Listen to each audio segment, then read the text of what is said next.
경제수석 입장에서는 2024년 12월 1일 국회가 전례 없이 정부안을 대폭 삭감한 예산에 대해서도 누구보다 잘 알고 계실 것 같은데 맞습니까? 예, 알고 있습니다. 네. 2024년 12월 1일 이 사건 개엄 이틀 전 야당이 2025년도 정부 편성 예산안을 4조 1천억 원 삭감하여 단독 처리하였죠? 예, 맞습니다. 통상 정부 편성안에 대해서 국회 측에서 수정 의견이 있을 경우에는 어떤 과정을 거쳐서 최종안이 통과되나요? 예, 보통 상임위와 예결위에서 증액 가백 논의된 것을 바탕으로 예결위 예산안 조정 소위에서 감액 사업과 규모를 먼저 정하고 감액된 재원을 바탕으로 증액 사업과 증액 규모를 정하게 됩니다. 그리고 최종적으로 감액과 증액을 맞춰서 예결위에서 의결을 하고 본회의로 넘기는 절차를 밟습니다. 그러면 이 사건에서는 여야 합의 없이 단독 처리되었다. 이게 구체적으로 어떤 의미죠? 예, 예결위에서 감액만 야당이 주장했기 때문에 여당은 반대를 하고 따라서 여당 의원이 동의 없이 야당만 참석해서 감액만을 한 경우입니다. 네, 추가 질문 하나 드리겠습니다. 증인 기재부에서 30년 넘게 공직 생활 해오셨죠? 예. 예, 특히 예산 관련 업무 많이 하셨던 걸로 보이는데 이렇게 정부 예산안을 여야 합의 없이 일방이 단독 처리한 사례가 있었습니까? 예, 한 번도 없습니다. 헌정사에 처음 있는 사례입니다. 네, 하나만 더 묻겠습니다. 지금 600조 이상 예산이죠? 예, 예. 그 중에 금액으로 보면 4조 1천억 원 삭감한 것이 비중이 뭐 그렇게 커 보이지 않은 금액일 수도 있는데 그에 대해서는 어떤 생각을 갖고 계십니까? 금액 자체는 통상 한 4, 5조 정도 감액하고 그 범위 내에서 4, 5조를 증액하기 때문에 금액 자체가 큰 거는 아닙니다. 4.1조가.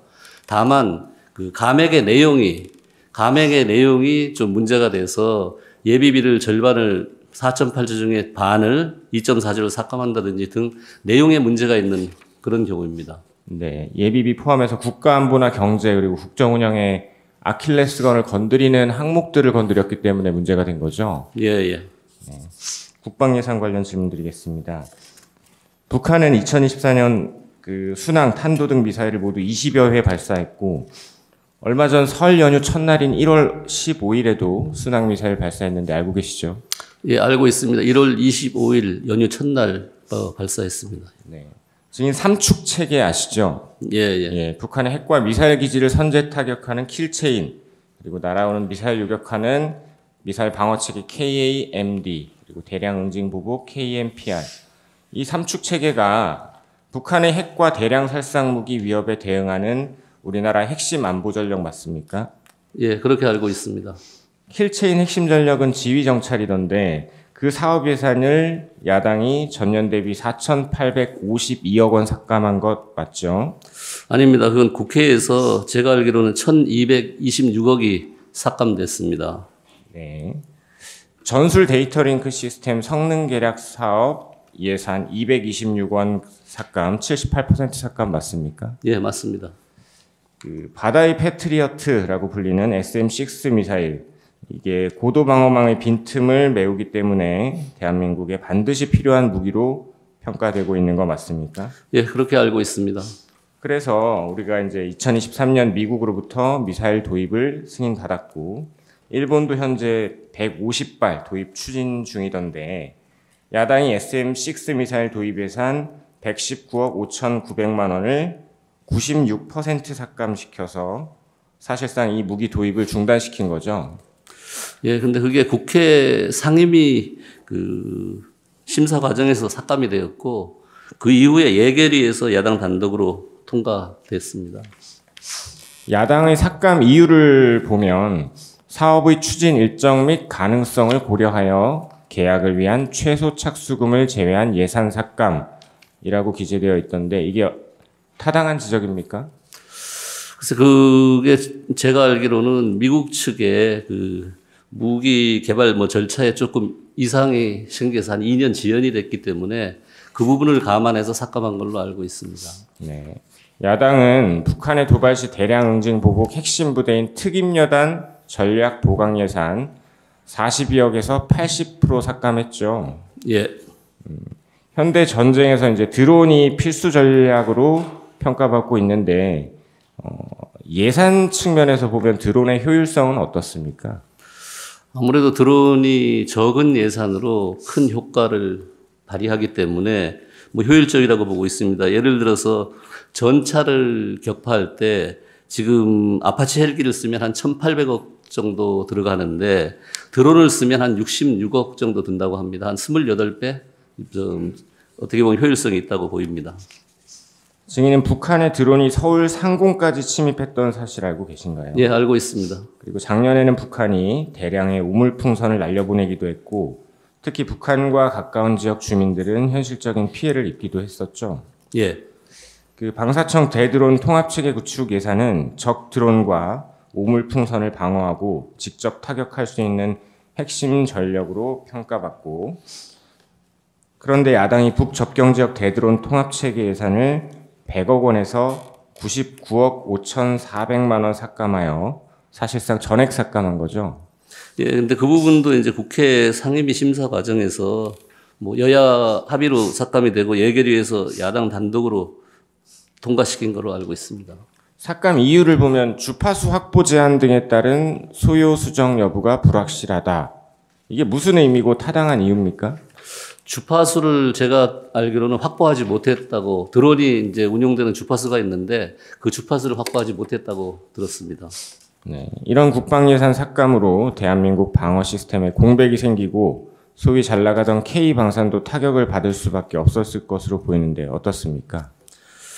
예, 뭐 한국형 삼축 체제 구축이 반드시 필요한데 북한의 공격에 대비하기 위해서는 필요한데 이런 구축하는 시스템이 좀 늦어진다면 우리 안보 체계가 뭐 공백이 예상되고 또 아무래도 무기를 생산한 기업 입장에서 보면 또 생산을 할 수 없으니까 K 방산 같은 데도 조금 불리하지 않을까 생각을 합니다. 네.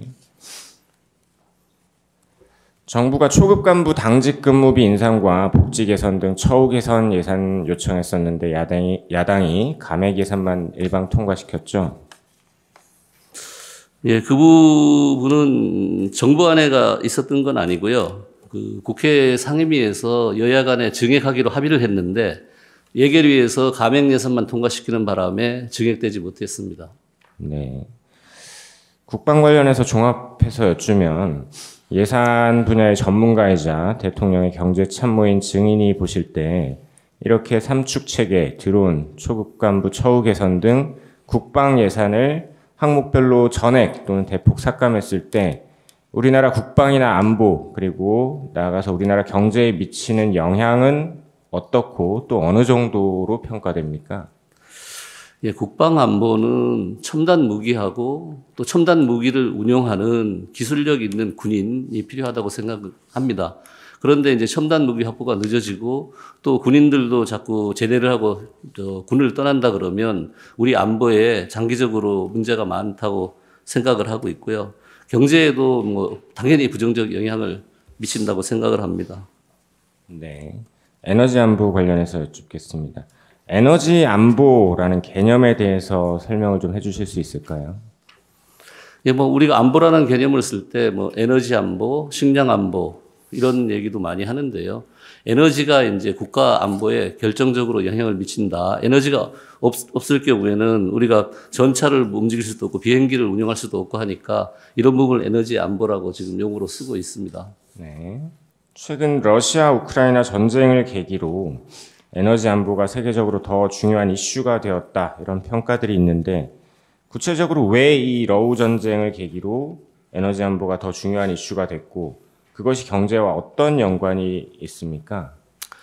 네, 러시아가 에너지 대국입니다. 그래서 유럽에서 러시아로부터 뭐 원유라든지 천연가스, 석탄을 도입하는데 EU, 유럽의 그 러시아 에너지 의존도가 한 40% 정도 됩니다. 그런데 2022년 2월에 러우 전쟁, 러시아 우크라이나 전쟁이 발발하면서 러시아로부터 EU가 그 에너지를 수입하지 못하기 때문에 에너지 가격이 굉장히 많이 올라갔습니다. 그러면서 물가도 올라가고 하고 여러 가지 이제 경제가 안 좋아지니까 에너지 안보가 중요해지고 그런 상황이었습니다. 우리나라의 경우에도 그 국제 에너지 가격이 올라가면서 2022년 7월에 우리 소비자 물가 상승률이 6.3%까지 치솟아서 굉장히 고생을 한 기억이 있습니다. 네. 우리나라의 경우에는 석유, 가스 등 에너지 자원 전량 수입하고 있죠, 사실상. 예, 그렇습니다. 우리나라 같이 자원을 해외에 의존하는 국가의 경우에 앞서 말씀하신 것 같은 어떤 국제적 이슈로 인해서 국제 에너지 가격에 변동이 있으면 어느 정도, 그러니까 자원이 생산되는 국가에 비해서 어느 정도 더 큰 타격을 입습니까? 네, 조금 전에 말씀드린 EU에서 독일 같은 경우에 특히 그 태양광 발전으로 전향하면서 그 가스 수입이 안 돼서 그 당시에 전기 요금이 10배까지 올라갔던 그 경험이 있고요. 우리 같은 경우에도 2022년에 에너지 가격이 올라가면서 에너지 수입 대금이 통상 1,100억, 1,200억 달러 정도 되는데, 200억 달러 되는데, 그 해에는 1,900억 달러가 넘어가면서 약 70% 정도 더 수입 부담이 늘어났습니다. 네. 작년 대왕고래에 이어서 며칠 전 일명 마귀상어라고 불리는 석유 매장 가능성이 있는 유망 구조가 추가로 발견됐죠. 네, 그렇습니다. 산업통상자원부, 한국석유공사, 그리고 미국 심해기술평가기업의 보고서에 따르면 대왕고래, 마귀상어 둘 다 합쳐서 예상 매장량이 190억 배럴, 경제가치가 2,700조 원이 넘는 것으로 평가되던데 맞습니까? 네, 맞습니다. 그런데 그 경제가치 관련해서는 그 마귀상어에 대해서는 그 보고서에 금액이 나오는 게 아니고요. 경제가치 700억, 나오는 700조 나오는 게 아니고 그 부분은 언론에서 추정해서 그 지난번에 발표된 대왕고래 쪽에 2,000 조하고 합해서 2,700조로 되어 있습니다. 네. 그러면 대왕고래 프로젝트의 경우에 해외 유사 사례 대비해서 실제 시추 가능성이 어느 정도로 평가됐습니까? 금색이 최고의 유전이라고 불리는 가이아나 유전의 경우에 그 당시 성공률이 한 16% 정도로 봤었습니다. 근데 우리 대왕고래 쪽은 20% 정도 되기 때문에 높다고 평가를 했었습니다. 네. 대왕고래 프로젝트에서 가스나 석유를 시추할 경우에 앞서 설명해 주신 에너지 안보 독립이나 국가 경제 그리고 국제관계 측면에서 어떤 효과, 어느 정도의 효과가 있을까요? 예, 아무래도 석유나 가스가 확보되면 에너지 안보를 확보할 수 있고요. 그다음 경제적으로도 석유화학 산업 이런 게 발달이 되고 그리고 또 우리가 산유국이 되니까 국제적으로도 산유국 지위를 누리는 혜택이 많을 걸로 보고 있습니다. 야당이 단독 처리한 예산안에서 대왕고래 사업 예산은 98% 삭감됐죠? 네, 맞습니다. 삭감 사유를 보면 중장기 계획 및 타당성 평가 부족, 구체적인 자료 제출 미흡, 개발에 따른 기후 영향 평가를 거칠 필요가 있다. 이런 지적에 대해서 어떻게 생각하십니까? 네, 그런 부분에 대해서 그 자료 제출 미흡 이런 부분은 기업 비밀 부분이 많기 때문에 제출을 하기가 어렵고요. 또 에너지 개발이라는 게 유전 개발 이런 거는 기본적으로 뭐라 그러면 성공 가능성도 낮고 하기 때문에요. 그거를 중장기 계획을 수립하고 하기가 어려운 부분이 있고 또 기후 변화 이런 것도 고려 사항이 아니라고 생각을 합니다. 네. 에너지 자원 개발을 위해서 중국이 지금 48,000여 공, 일본이 813공, 우리 주변국들이 공격적으로 자원 개발에 나서고 있는데 우리 현황은 어떻습니까? 중국이나 일본이 우리 근해에서 그 해저 자원 개발을 많이 하고 있습니다. 하고 있는데 우리는 최근에 한 적이 없고 이제 이 대왕고래가 처음으로 하는 거라서 앞으로 많은 부분을 중국과 일본을 따라가려면 우리 바다에서 많이 시추 활동을 해야 된다고 생각을 합니다. 네. 다음으로 원전 R&D 예산 관련해서 좀 여쭙겠습니다. 작년 수주에 성공한 체코 원전 수출 규모가 약 24조 원 맞죠? 네, 그렇습니다. 원전 사업, 원전 수출이 우리나라 경제에서 차지하는 비중이 어느 정도 됩니까? 매출을 보면 매출 같은 경우로 보면 우리 GDP의 한 1.5% 정도 원전 산업이 차지하고 있습니다. 우리나라 원전 기술의 국제 경쟁력이나 미래 전망은 어떻습니까? 우리 원전 산업의 국제 경쟁력은 높다고 생각을 합니다. 78년에 고리 원전 이후에 그 수십 년 동안 원전을 건설하고 가동해온 경험하고 기술력이 있기 때문에 우리가 해외에서 원전을 건설할 때 온타임, 온버짓이라고 다 인정을 받고 있습니다. 그 공기에 맞춰서 준공을 하고 예산도 당초 예산 내에서 준공을 해주기 때문에 경쟁력이 충분히 있습니다. 네. 과거 우리가 아랍에미리트에도 원전 수출했었죠. 예. 원전 수출 계기로 외교 관계까지 우호적으로 개선돼서 현재까지 유지되고 있다고 평가받는데 어떻습니까? 예, 그렇습니다. 그 UAE 원전 수출 이후에 그 원전 이외에도 우리가 뭐 방산이라든지 첨단 산업 이런 데 협력을 하고 있고요. UAE하고 우리나라가 특별 전략적 관계를 맺어서 동반자 관계를 맺어서 여러 가지 협력을 하고 있습니다. 네. 우리나라 원전 수출 현황을 보면 지난 정부 탈원전 정책으로 인해서 한동안 뜸하다가 이 체코 원전이 몇 년 만에 이루어진 것이죠. 예, 15년 만에 2009년 수출 이후에 15년 만에 그 우선 협상 대상자로 선정됐습니다. 그러면 우리나라 스스로는 탈원전을 주장하면서 원전을 다른 국가에 수출하는 것도 가능합니까? 그럴 경우에 어떤 문제가 있습니까? 저는 그거는 쉽지 않다고 생각합니다. 자가당착이라고 생각하는데요. 왜냐하면 우리가 원전을 건설하지도 않는데 해외에 다른 나라 보고 건설하라, 수출하라, 이거는 어불성설이라고 생각합니다. 네. 원전 수출 경쟁에서는 기술 우위가 가장 중요할 것으로 보이는데 실제로 체코 원전 수출 과정에서 그 원자력 발전소 기술 특허 문제가 좀 문제가 있었죠. 예. 원전 네. 예, 미국 웨스팅하우스에서 특허권 침해 소송을 제기를 했습니다. 네. 원전 기술, 원전 수출 분야에서 세계 각국의 경쟁 상황은 대략 어떻습니까? 지금 세계적으로 원전을 건설할 수 있는 나라는 한 5개국에 불과합니다. 우리나라, 미국, 그다음에 프랑스, 중국, 러시아 정도인데요. 특히 지금은 중국하고 러시아가 국가에서 적극적으로 지원을 해서 굉장히 활발히 움직이고 있고요. 또 중국, 러시아 같은 경우는 차세대 원전인 SMR, 소규모 원전 이런 것도 지금 개발을 열심히 하고 있습니다. 네. 수년 전까지만 해도 프랑스, 한국이 원전 강국으로 평가받았었는데 방금 말씀하신 것처럼 중국이 국가적 차원에서 적극 지원을 해서 지금 러시아와 중국이 도합 세계 원전 시장의 70% 장악하고 있는 것으로 보이는데 맞습니까? 예, 맞습니다. 중국의 경우에는 1대1로 사업과 연결해서 지금 원전을 건설하고 있고 러시아 같은 경우에는 소련 연방, 구소련 그쪽 연방 국가, 주위 국가들 공산권 국가하고 제3세계 위주로 진출을 하고 있습니다. 네. 야당은 차세대 원전 기술 핵심으로 평가받고 있는 소듐 냉각 고속로 기술 R&D 예산 정부 편성한 90억 중에 90%를 삭감했죠. 예, 맞습니다. 삭감한 이유에 대해서 이렇게 기재하고 있습니다. 소듐 냉각 고속로의 실증에 대한 충분한 사전 논의 필요성을 고려하여 감액.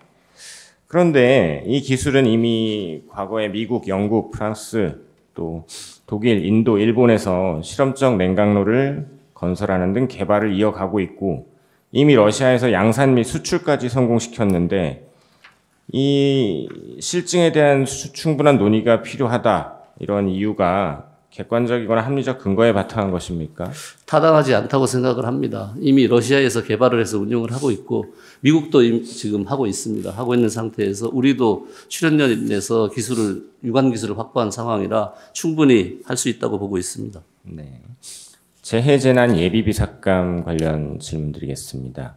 통상 재난이나 재해가 발생했을 때를 대비해서 예비비 예산 책정해두죠. 예. 야당은 2025년도 예산안에서 재해재난 목적 예비비를 가장 큰 규모로 2조 6천억 원 중에 1조 삭감했죠. 예, 그렇습니다.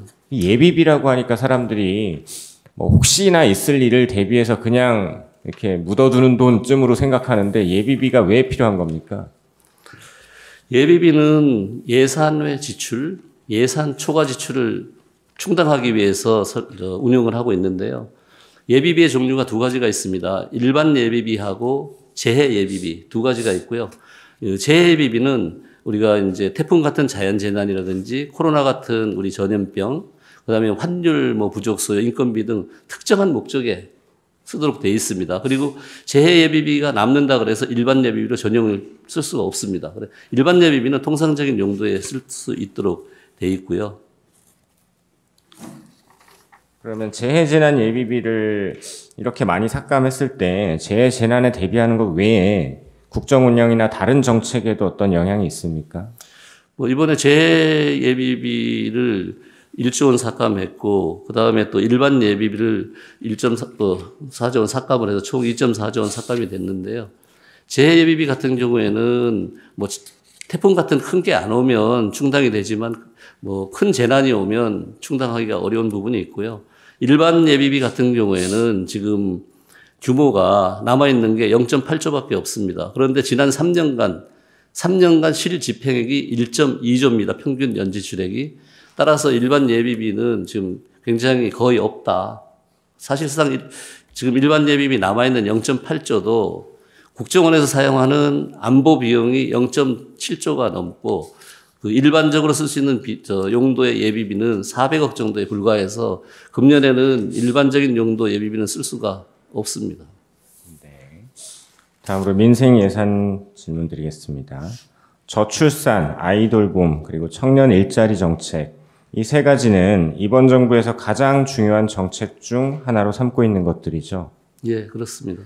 대통령은 임기 초부터 저출산 고령사회위원회 만들고 인구전략기획부 설립을 추진하고 이렇게 저출산과 아이돌봄 정책을 적극 추진했었죠. 예, 그런데 저출산 고령사회위원회는 전에부터 있었던 거고요. 윤 대통령께서 하신 일은 저출산 고령사회위원회 민간인 부위원장을 부총리급으로 격상하고 인력도 늘려서 일을 제대로 하게 했던 겁니다. 네. 이번에 야당은 청년 일자리 지원 예산도 46억 삭감했죠. 예, 그렇습니다.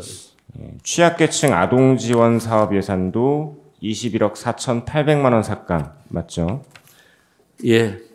그런데 국회 상임위 심사 과정에서 그 부분도 삭감이 됐고 예결위에서 야당 단독으로 통과하면서 감액이 됐습니다. 네.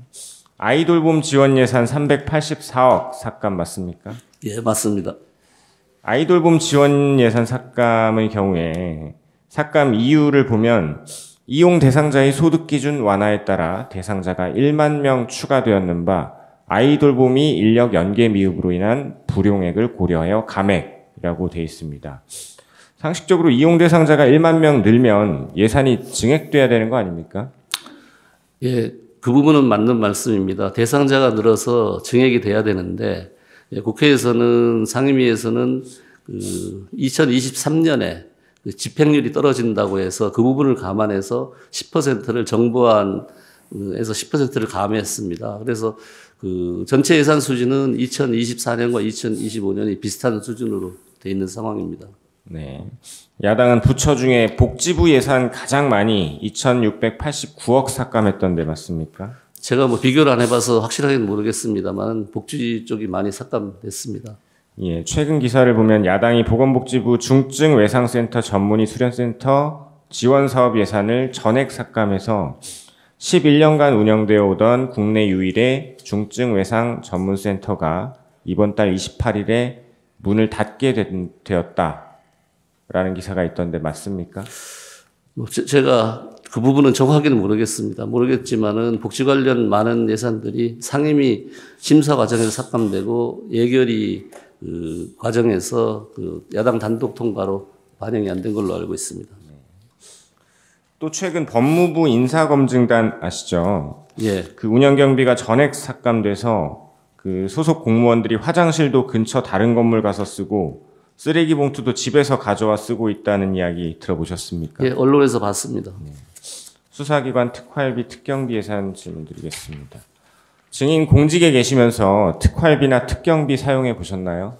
예, 해봤습니다. 네. 이게 야당이나 일각의 주장처럼 특활비, 특경비가 소위 깜깜이 예산이고 개인 용도로 쓸 수 있는 예산입니까? 예, 그렇지는 않습니다. 그럼 왜 이런 지적이 나온다고 보십니까? 특활비라는 부분이 기밀을 요하는 사건이나 수사에 직접 활용되는 그런 경비이기 때문에 어느 정도 제한이 있습니다. 따라서 이 특활비 같은 경우에는 사용 일시하고 금액만 명시를 하면 되고 구체적인 내용은 하지 않아도 되는데 현재 그 부분이 이제 국회에서 문제 삼고 있는 내용입니다. 그 전 정부 검찰 특활비를 보면 179억에서 94억, 84억, 80억 계속 줄어들었던 것 같은데 맞습니까? 예, 맞습니다. 이 수사기관 특활비, 특경비 왜 필요한 것입니까? 예, 마약 수사 같은 경우를 할 때 보면은 그 마약 사범을 검거하기 위해서 현장에 뭐 며칠 동안 잠복 수사관들이 하기도 하고 또 마약 거래, 위장 거래를 하기 위해서 그 대금을 지급을 하기도 해야 됩니다. 그리고 또 정보원비, 그 첩보를 제공하는 정보원한테 정보원비도 제공해야 되는데 현 예산 체계상, 제도상으로 현금을 자유롭게 지급할 수 있는 경우는 특활비밖에 없습니다. 나머지는 다 카드 처리되고 전부 현금으로 집행하기가 어려운 그런 내용들입니다. 네. 그래서 증빙자료 제대로 제출 안 한다고 예산 삭감하는 게 부당한 것이죠? 예, 특활비의 성격상 기밀을 요하고 하기 때문에 그 증빙자료를 날짜하고 금액으로 해도 괜찮다고 지금 돼 있는 겁니다. 네. 최근 통계를 보면 마약 사범이 5년 만에 5배 정도 늘었다. 이런 얘기가 있습니다. 이에 대해서 조국혁신당 황운하 의원은 더불어민주당 시절에 5년 만에 겨우 5배 늘어 마약과의 전쟁 선포할 수준 아니다라고 했는데 어떻습니까? 다른 국가와 비교할 때 그리고 우리나라에서도 그 이전까지 통계에 비추어서 5년 만에 5배 늘어난 것이 겨우라고 말할 수 있는 수준입니까? 그렇지 않습니다. 굉장히 많이 늘었다고 생각합니다. 야당은 검찰 특활비 특경비 587억 전액 삭감, 감사원도 60억 삭감, 경찰은 31억 삭감 맞습니까? 네, 맞습니다. 이렇게 수사기관 특경비 특활비를 없애버리면 사실상 뭐 아까 예를 드신 마약 포함해서 중요 수사 업무가 불가능해지는 거 아닙니까? 예, 검찰 수사 경비는 크게 두 가지입니다. 지금 말씀하신 그 기밀을 요하는 수사에 마약 수사에 바로 쓰는 특활비하고 특경비, 특수활동비, 특정 업무 경비를 말합니다. 이게 하나가 있고 또 하나는 그 수사를 하는 부서의 운영을 하는 비용, 부서 운영비라든지 장비 구입비, 뭐 출장비, 특근 매식비 두 가지가 있는데 검찰 수사 사업이 11개입니다. 11개에 총 1,800억이 넘는데 이 앞에 있는 첫 번째 기밀을 요하는 특활비하고 특경비 이게 한 600억 가까이 되고 두 번째 부서 운영 경비가 1,200억이 좀 넘습니다. 그래서 비율을 보면 특활비 특경비가 한 31% 그리고 부서 운영비가 69% 정도 됩니다. 따라서 전체의 31%가 지금 없어진 상황에서 그 제대로 수사가 되기가 어렵고 말씀드린 것처럼 현장에서 어려움이 많습니다. 네. 다음으로 대통령실 특활비 예산 질문 드리겠습니다. 증인 경제수석으로 임명되신 이후에 대통령 해외 순방에도 수차례 동행하셨죠? 예, 6번 동행했습니다. 대통령이 순방을 나가면 잘 모르시는 분들은 여행 다니는 것쯤으로 치부하는 경우가 있는데 실제 대통령이 순방을 가면 일정이 대략 어떻게 구성됩니까? 예, 상대국하고의 공식 일정 그리고 이제 그 현지에 있는 우리 기업 교민들과의 그 행사 등 이런 게 많아서 새벽 일찍부터 밤 늦게까지 일정이 굉장히 많습니다. 그 대통령께서는 제대로 잠도 못 자고 일정을 소화하고 있는 상황입니다. 네. 순방이나 외교 행사 관련해서 대통령실에 배정된 특활비가 사용되는 것이죠? 예, 일부 사용됩니다. 그렇게 사용되는 특활비 중에 대통령이 사적으로 사용할 수 있는 부분이 있습니까? 대통령이 사적으로 사용하는 부분은 전혀 없습니다. 문재인 정부에서 대통령 특활비 96억 5천 맞습니까? 예, 맞습니다. 2025년 요청한 특활비 이번에 82억 5천만 원 맞습니까? 예, 맞습니다. 전액 삭감해서 영원 만들었죠? 예, 맞습니다. 네, 제안하겠습니다.